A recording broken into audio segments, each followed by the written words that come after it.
Are you tired of lugging around heavy, bulky tree stands, whether you're using a climber or a hang-on, and would prefer to hunt lighter and more mobile? If you said yes, then you need to check out the Tethered Mantis Saddle and Predator platform. For me, this setup has done a couple things for me over the past year and a half. I've definitely been more mobile, lighter, and when you get into those situations where maybe the wind switches on you or whatever, and in years past you didn't want to pull all your gear, just because you didn't want to move it, didn't want to make additional noise and things of that nature, this kind of solved all those problems for me. And I'm able to kind of tear down quickly, make a move if I need to make a move, and get set up without losing a whole lot of hunting time. The other thing I do a lot more of with this is actually I'll still hunt my way through, or just kind of go into an area where I'd like to check out, scout with all my stuff on my back. It's super light, so I don't really even notice it, and I hunt to where I'm going, or still hunt through to where I'm ultimately going to set up, which is a great benefit, has been a great benefit to me so far this year. If you're interested in all these things, then you need to head over to tetherednation.com, check out all their information related to saddle hunting, and release your inner tree ninja. First thing I do in the morning before a hunt is, of course, I have to have my morning coffee, and I'm sure most of you out there probably feel the same. Make sure you're filling your mug with Skull Brew coffee, as it is the only coffee company that is both 2% for conservation certified and, of course, donates 10% of their profits to conservation organizations who are helping us to secure the future of our wild places. So head to skullbrewcoffee.com and choose between 3 kilo roasts of coffee, and know that you are supporting conservation with every sip. All right, if you listen to this podcast for any length of time, you guys know that I am good friends with all the guys over at Exodus. And I want to give you a quick heads up that you should be checking out some of their content if you haven't already. They have a podcast out called Trail Cam Radio, and they release new episodes every Tuesday. So the day before you listen to this one, you could be listening to that one as well.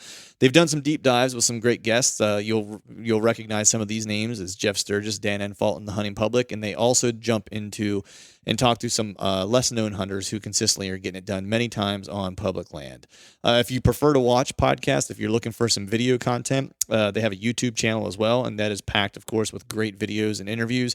One of the most popular ones they did is a candid interview with John Eberhardt, and if you know anything about John, you always get the straight dope from him. And for specifically my PA listeners, they just recently posted a public land big woods interview with Steve Shirk, which I consumed, and it is pretty awesome. This dude's killing hammers and getting on giant deer in Pennsylvania, so it's absolutely a must listen. So if you're looking for more whitetail content, especially here during the course of the season, you just can't get enough, be sure to head over to their podcast, Trail Cam Radio, and their YouTube channel, Exodus Trail Cameras, and drop them a subscription or review and let them know that Truth from the Stand sent you. If you're also in the market for a trail camera, over the last 4 years, of course, Exodus has consistently showed they build quality trail cameras that flat out just work. Of course, the best trail camera warranty, period. Every single camera is backed by a 5-year warranty and even comes with a theft and damage coverage. That's right, 5 years, literally half a decade, you'll be covered by the Exodus 5-year warranty. But more than likely, you won't need it because the cameras are built to last.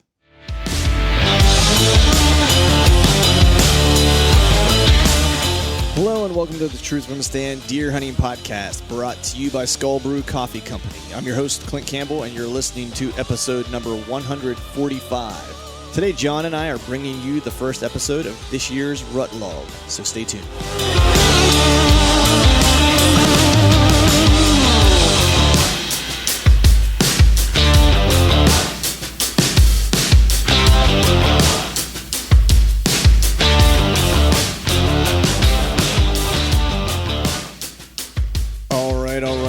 Welcome back to another episode of the Truth from the Stand Deer Hunting Podcast. And if you are a regular listener, you might have noticed that we have a little bit of a different intro, bringing the Southern rock feel. You know, trying to get the feels of Kentucky. I'm sitting here with Mr. Johnny Utah in Iowa. Since he's from Kentucky, I'm trying to bring the Southern rock in. That's right. I like it. That's right, man. Got to keep the Southern rock vibes going. We got some Southern stuff going on here. We can't break the news yet, I don't think, but we have some Southern things that are going to hit the shelves here at one point. We can break it now. Let's break it, dude. Break it down before Sites live. Sites live before we get into hunting. So what you're listening to is the annual Rut Log. So if anyone followed along last year I went to Ohio. I try to put out a podcast once a day, once every other day, whatever the hunting will allow me to do.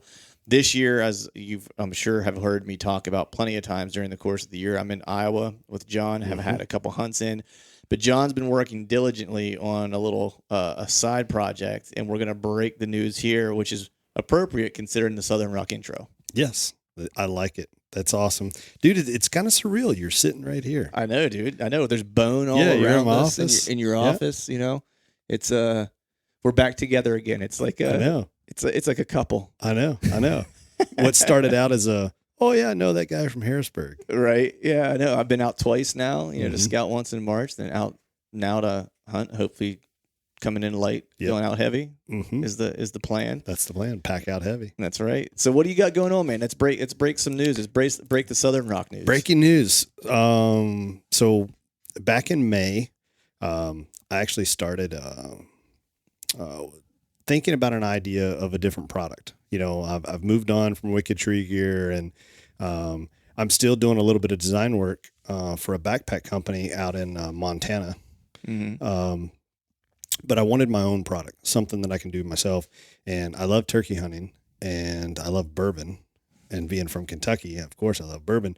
So I have a company called Bourbon Barrel Calls, Facebook, Instagram, and the link to the site is in the Instagram profile. But right now it's linked to my Shopify site. My DNS settings aren't working. The domain for bourbonbarrelcalls.com, it's going to take up to 48 hours to redirect. But nonetheless, basically what it is an oak tree is growing. And then when it's cut down, it becomes whatever it's going to become. But in this case, they become bourbon barrels and bourbon barrel lids. And then they store bourbon 7-year, 12-year, whatever. Right. And then when it's done, typically those bourbon barrels just go to a landfill. They get burned, and that's it. Now people are starting to get into like doing crafts and stuff, and they're making lazy Susans and right. And people will finish like vinegars in them and stuff like weird stuff like that, or they'll take it and finish a wine in it or whatever, just for some interesting characteristics and stuff. Yep. And then sometimes some of the bigger barrel companies, the distilleries will kind of pass them down the line to smaller distilleries, micro brews, and stuff like that. Yep. And I've got my hands on bourbon barrel lids, and I'm giving them a new life and turning them into turkey calls. So awesome. The entire pot, the soundboard, and everything comes from the old bourbon barrel. So now if you look at a bourbon barrel, it's circled and there's branding on it where it says Jim Beam or Maker's Mark or whatever. And only about 30% of that barrel lid has branding on it, and some has non-branded. So there's different models that are on the site. You can get the branded calls or a non-branded call, and then there's some personalized laser etching that we can do them as well. But every call comes with a white oak striker that's got the logo stamp sealed on the butt of it in the wax, looking like a bourbon barrel or looking like a bourbon bottle. And everything comes in a wood box. So they're super cool. They use a crystal striking surface. The idea behind that is so it's transparent, so you can see through it. And like if you were to take an old bourbon barrel and just peel the lid off of one, when you look inside of it, it's that charred wood. Yeah. So the same thing with our calls is when you look through the call, you're seeing that charred wood soundboard that's exposed, and that's actually from the inside of the barrel. Just kind of a cool little concept, and I like tinkering with products, and I like the back end story. And it's kind of cool that. My degree's in horticulture, so I like wood, So anyways, site's live, man. Order them up. Pick them up, man. Yeah, everyone should check it out, man. It's I got to watch you start to assemble some of them today and stuff like that, after I came out of the timber after the morning hunt. And I'm on the first batch. Yeah. I've got mine, I hand-selected mine. Yep. It'll be number 13. Yep. My lucky number 13. Yep. And that's the other thing to point out is all of the calls, depending on which model it is, they are all numbered by tank number and lot number, the same way bourbon barrels are stored in the warehouses. They're by tank and by brew and by distillery number. So all the calls are going to be completely numbered, and that logbook will always be kept here with me in the office. So at any time I can say, man, I wonder who's got call number 13. Oh, cool. Clint Campbell's got call 13. You know what I mean? So yeah, I told my wife, I was like, I'm getting a new turkey call from John. She's like, you suck at turkey hunting. I was like, Maybe it'll bring you some I luck. know, that's what I said. I was like, maybe I need a better call. Yeah. I was like, it might work, but they're super cool, man. I wanted to pick one up just because like they're dope. Like that's like, I don't know. I mean, you should take them out in the woods and use them, but Sure. I kind of, because we're buddies, you know what I mean? Like I Yeah. kind of want to just like have a place for it in like my hunting room or whatever, where it can hang out. And well, and that's the part. I mean, they come in a wooden box it's logo stamped on the outside of the box. It's got a patinaed, old box. And that's kind of the idea is that sure, I'm sure some people will take these out in the woods, but this idea was these are collector's pieces. You know what I mean? That's why they're numbered and stuff like that. So I wanted to really fancy up the box and the packaging, and that way people could store them and have them on display on a mantelpiece or whatever. And it's a good conversation piece. And anybody who likes bourbon and turkeys, I mean, why not? Why not? Exactly. Well, I think we'll transition from turkey hunting since I suck at that. Yeah. We'll get into deer hunting, but I wanted you to kind of explain to everybody what's been going on, because I've been seeing that behind the scenes kind of things happen or whatever for the past couple months. Yeah. And it was cool that I just happened to be able to be out here while it all kind of came to fruition. And I was like, cool, I get to get my turkey call. Yeah. I just basically said, you know what, I gotta skip hunting today. Yeah. I got to get this done. I got to get the site live. And yeah, and you did. You knocked it out too. And I was like, because when I was leaving your place to go hunt this afternoon, now you were like, I think I'm just going to stay and knock this out today. I'm like, man, I don't know, dude. I was like, it took me longer than a day. And I'm like, so I left here at like 1:30. I was done at 5. Yeah, I left here at 1:30. You were done at 5. Yeah. It's like, I would still be sitting here. Like, it wasn't that bad. I mean, but like you said, I already had all the pictures done and that kind of stuff. So that helped. And the pictures are dope. And that's where I always struggle whenever I'm building a site, is like I'm always looking for like shitty stock photos of stuff that doesn't match Adobe what I'm doing. stock. Yeah, exactly. What do you got? Yeah, exactly. But anyway, so on to deer hunting. So yes, the reason why you're here. Yeah, the whole reason why I'm in Iowa and drove 16 hours. So my trip started in Pennsylvania. I left work on Thursday and jumped in the truck around 6. Mm-hmm. I slept for 2 hours at a rest stop in Indiana, and it was 28 degrees in my truck. It's the kind of cold where it's like, I'm sleeping on the back seat, laid down. I was smart about it. I put my pillow in the back, and I put my sleeping bag in the back, because I was like, get a little shut eye. And I woke up like 2 hours later, and like I couldn't feel my face because it was so cold in the truck. And so I got up, like I think I went to bed at like 3:30, started waking up around 5:30-ish. I officially got up, at like 6, and like got in the driver's seat and just started driving again, and made it here at like noon. I guess I pulled into your house around noon. Yeah. And then we grabbed something to eat, and then went out and did my first hunt. So I headed into like one of the areas that you've had, that you've hunted in the past several years that you've been here. You've had cameras out, and so you have, which is been super helpful for me, because you have a good inventory of like what deer like to do in that area, and it gives you a starting point at least. Yeah, exactly. So considering I had 2 hours of sleep, I was looking partially for like, well, how can I get in the woods and like use the day to hunt but not kill myself? And that was like the perfect hunt.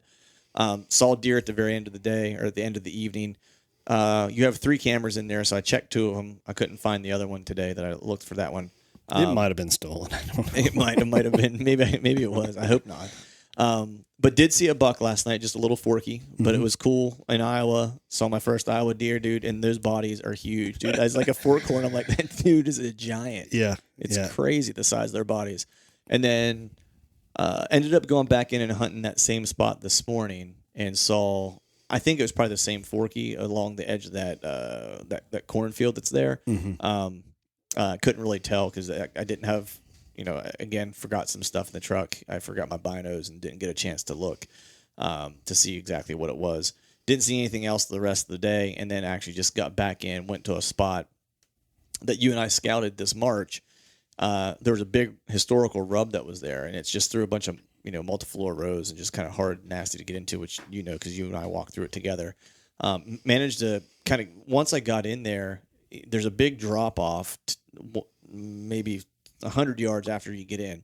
There's a big drop down into a creek bottom, or a big draw or whatever, but there's water running down there.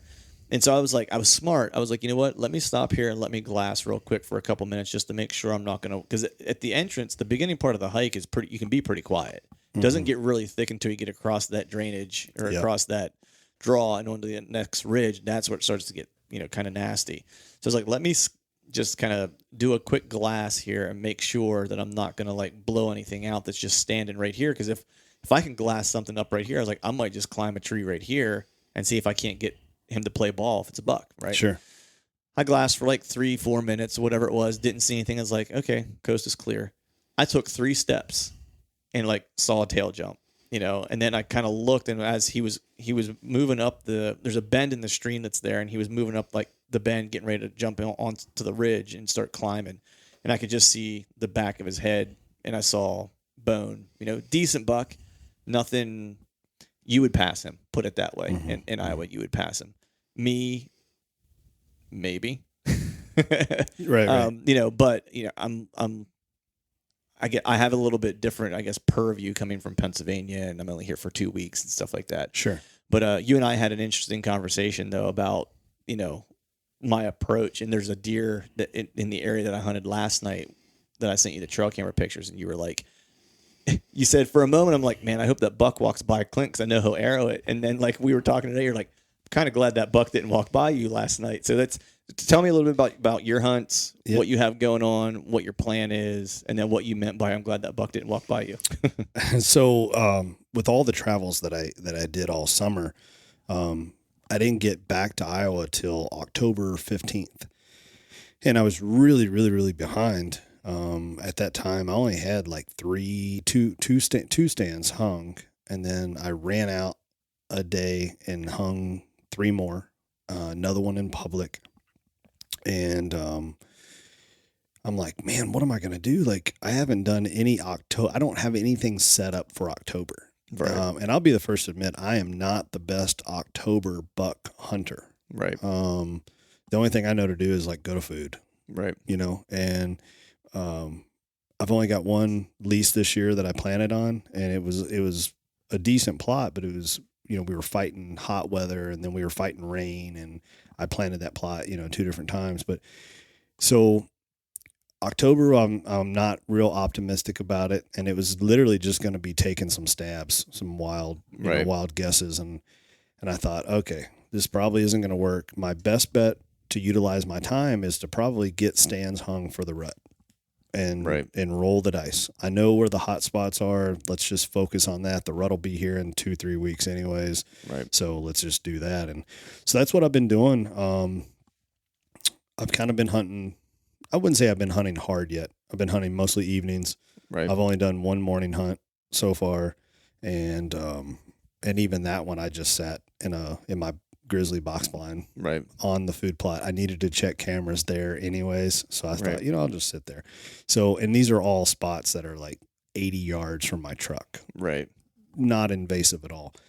Now, that being said, we're getting into November 3rd, November 4th. It's time to start picking up the pace and start hunting a little more, get a little more invasive into some of my deeper spots and stuff. But, the spot that I kind of have been monitoring as a base spot for you and myself this year, there's a solid 4-year-old 140-inch buck that's just super wide. It's just super cool buck.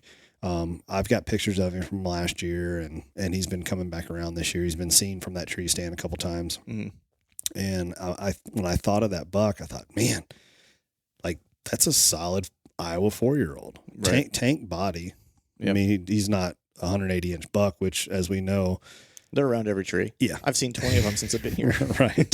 Everybody thinks, oh, you're in Iowa. There's 180s running around. I mean, it's what we all moved here for. But I'm 41 years old, and I'm like 5'10". I ain't going to get any taller. Right. So not every buck is going to be 180, but he's a solid buck. And I thought, man, I know he's got like a horse body. When you see him, he's super long. Right. And so anyways, I thought, man, if you see him, I was like, he's going to shoot him. And that's a very respectable, mature buck to shoot, especially on public. In public land in Iowa, I always say you get a 10-inch handicap as soon as you walk into it. Yeah. That forky was actually about 60 inches. Right.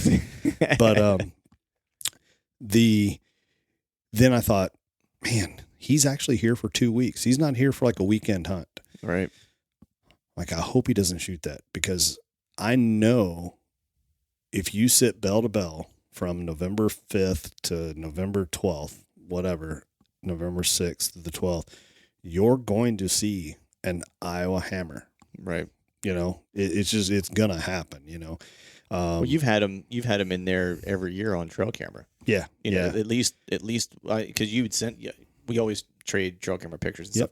You trade more than I do because I don't have as much to send you. It's like, but every year I've gotten a picture from you, at least one in that area that is just like a 160, 170, where it's like, ooh. And when we get done, I've got fresh ones from like 2 weeks ago, 3 weeks ago. Some of them I sent you, but there's more too as well. But yeah, it's it's a good spot. It's just there is some farm ag around there. It's 6,300 acres. I mean, yep, it's a big spot. And it's not a short hike either. No, you know what I mean. No. It's like I tracked it coming out, and it's like, it's not a terribly long hike, necessarily. It's like 3/4 to a mile, after you get off the horse trail and kind of dive into the timber or whatever, depending on what part you're going to. It's 3/4 to a mile, which isn't an easy hike necessarily. I haven't tracked it other than one day I tracked when I made it to the gravel, and then it was a 10-minute walk back to the truck on gravel, and I know it's at least another 10. Yeah, through the nasty briars and whatnot. But that's the tricky part of getting into that piece. Like if you pick the right route, you can get in kind of quiet. If you pick the wrong route, like you're screwed. Yeah, it's like, and I made that mistake going in the first evening. Yeah, which was like I went too far down and then dove off into the timber, and then it was just fighting multiflora rows like the whole way. I've got a spot on the creek where it doubles back and makes a real sharp S, and then it makes a low point, and that's where I cross to climb out. I found that on my way out. Yeah, today. If you find that where it kind of snakes down, and then you kind of got to get a running start, to get up the other side. Yep. And then immediately you have to duck and go under a tree. Yep. I actually found a shed underneath that tree 2 years ago, there. But if you start there, there is a deer trail that goes all the way to the gravel. Yep. I found that today. Yes. Yeah. It's money. When you find it, you're like, where have you been all my life? Exactly. Yeah. But I've been kind of taking a similar approach. I know you were hunting a lot of evenings, but what I've been doing is, like, I've been hunting mornings since I've been here, but it's really because I've been going out hunting a morning, and then I'll go out in the afternoon to a piece that I want to check out, check cameras, put a camera out, do a little scouting, figure out where I'm going to set up, like I did this evening when I finally made it to the top of that second ridge. And that was about 3/4-ish of a mile, 2 ridges over. Yep. And found that old rub that was that we found this March. There was a scrape underneath of it, so that was a good enough spot for me. Hot sign, stop, don't question it, set up. So I did, and I ended up just leaving my stuff in the tree because then I'll go back there and hunt tomorrow morning and then pull my stuff tomorrow, 11, 12 o'clock, whatever it is. And then there's one other piece I want to go walk that we walked in March and hang a camera on. And so that's kind of been my plan and what I've been doing. So it's like a morning hunt, get out late morning, head to another piece, scout it, set up to hunt for that evening, and then let my stuff, and then go back and hunt it that morning. And then, like you said, it's like once we get just a few more days in here into November, I'll have an idea of where I want to be, when I want to be, and then start doing the bell-to-bell sits where I'm just going to go in and put my time in, and and get ready to see some of that, mid-afternoon movement. You know what I mean? Where you oftentimes get a lot of the big boys moving around 1 o'clock, 2 o'clock. They happen to get up. And so that's kind of my plan is that. I think that ridge can be really good. I think where I was at this evening around that scrape, I think it's not a great I think it's not a great evening spot, but I think it could be a dynamite morning spot, because when I was looking on X, there's ag maybe 200 yards away as the crow flies, like down the ridge, up one more ridge. And there's doe bedding along both sides of that ridge. A buck could literally walk from that ag, from, getting his dinner or whatever in the morning, hit the top of that ridge, walk it, and with the thermals, scent check bedding on both sides. Yep. And as I was sitting there, it didn't dawn on me until I was sitting there and I started like looking around and was like scouting to see like, is there another spot on here I want to look at? Where do I want to, is this the right spot? And I was like, I think this could be a really good morning spot. Now, when I was getting out, I blew another deer out. They heard me moving. They didn't smell me or see me. I had the wind in my face actually whenever I was getting out. And the wind switched on me like 3 times while I was up there. And then, and that deer blew out. I never saw it. It never saw me. It never smelled me. It just heard me crashing through the multiflora rows. So I got to get in there early tomorrow because I'm definitely going to make some noise getting in there because it's virtually impossible to walk that and not make any noise. Yeah. So unless I just kind of parachute in, which get that Johnny Utah chopper out. Yeah. We've got a big zip line. Right. So what's your plan for tomorrow? What is the wind tomorrow? I looked and then I forgot. Let's pull it up here and see. The wind has always been, man, it's been really weird. We've had a lot of south winds right now. We're kind of warming up a little bit. We are. It's going to be 52 tomorrow, which is another reason why I'm going to hunt the morning because the morning should still be nice and cool. Yeah. And then it's going to be like 35. South wind in the morning. Yep. Yep. Okay. I know where I'm going to go. Where are you headed? I'm actually headed to my lease. Yeah. Yep. I have a tree stand over there that I really, really, really like. I like it for a northeast wind is like my ultimate primo. Northeast is really good. But I've got a draw in front of me and a draw behind me. So it's kind of one of those, like, even when I hunted on a north wind, I'm screwing myself on the draw behind me. But south actually works. South is my second preferred wind. West and anything west, northwest, west, southwest, those just screw me. Right. So yeah, I think that's where I'm going to go in the morning. Nice. Well, all my shit's in a tree, so I have to go back to that spot. But a south wind works there because I'm kind of sitting with the thermals in the morning. Like I should be fine. Mm-hmm. It's not ideal. I mean, if I were to pick a wind, I would probably choose a straight west. Would probably be my ideal wind for that spot. But a south wind will work. If I booger anything up, it's going to be the one side of the bedding, which I'm not too worried about because where I'm set up, it's like I'm not planning for a buck to come from there. It's like where I see the trails kind of running, the south wind, I should be fine.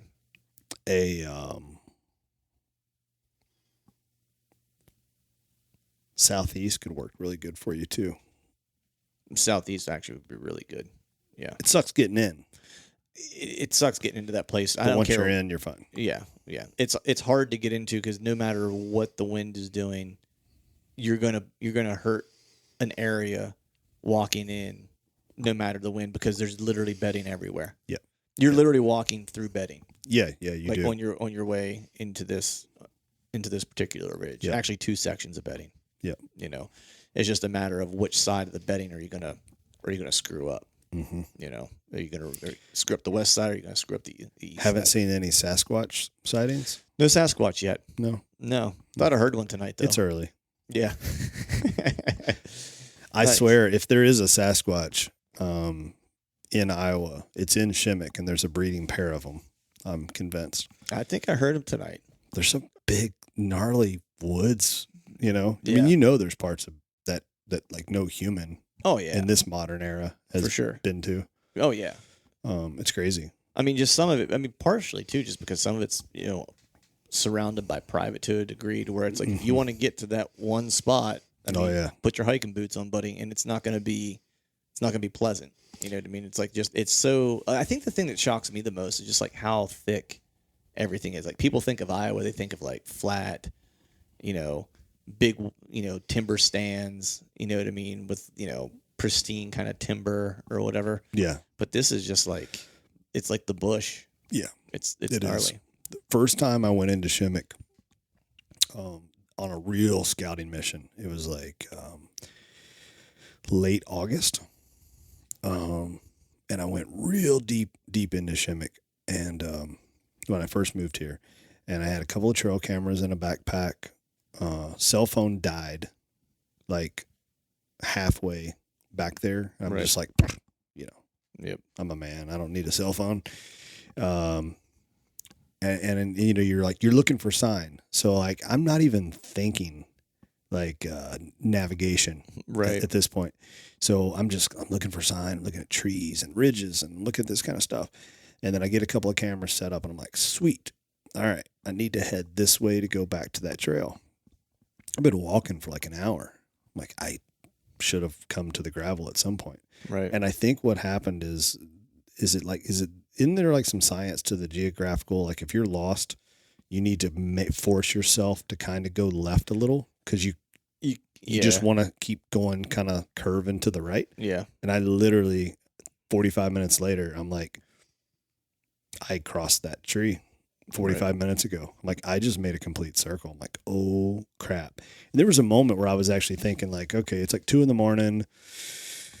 Maybe time just to park it next to a tree and wait till daylight. Right. You know, I'm like, this sucks. Yeah. I finally caught like a sound of like a semi Jake brake going down that highway. Right. You know, Yeah, it's like, oh, the road's up there. yeah. And I'm like, oh my gosh. And I make it to the gravel and Right. boogie and back to my truck. And, you know, Kelly's like, I thought you were dead, you know, almost. So did I.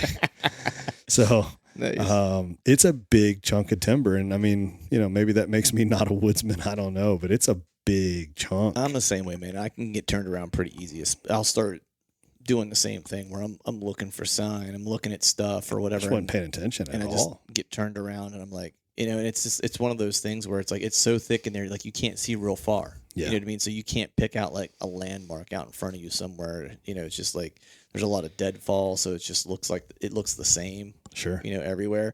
The piece I was in this evening is a little easier because you know you're over 2 ridges, so it's like when I come back, it's got to be 2 ridges back. You know what I mean? And so you know, generally, where I was set up in the tree, you know, I was like, okay, it's back over my left shoulder is like how I get out of here. You know, like that general direction, 2 ridges across two creek bottoms. You know what I mean? It's like, and so creek bottom 1, okay, check. You know, creek bottom 2, okay, check. Yeah. And then then my boots got wet.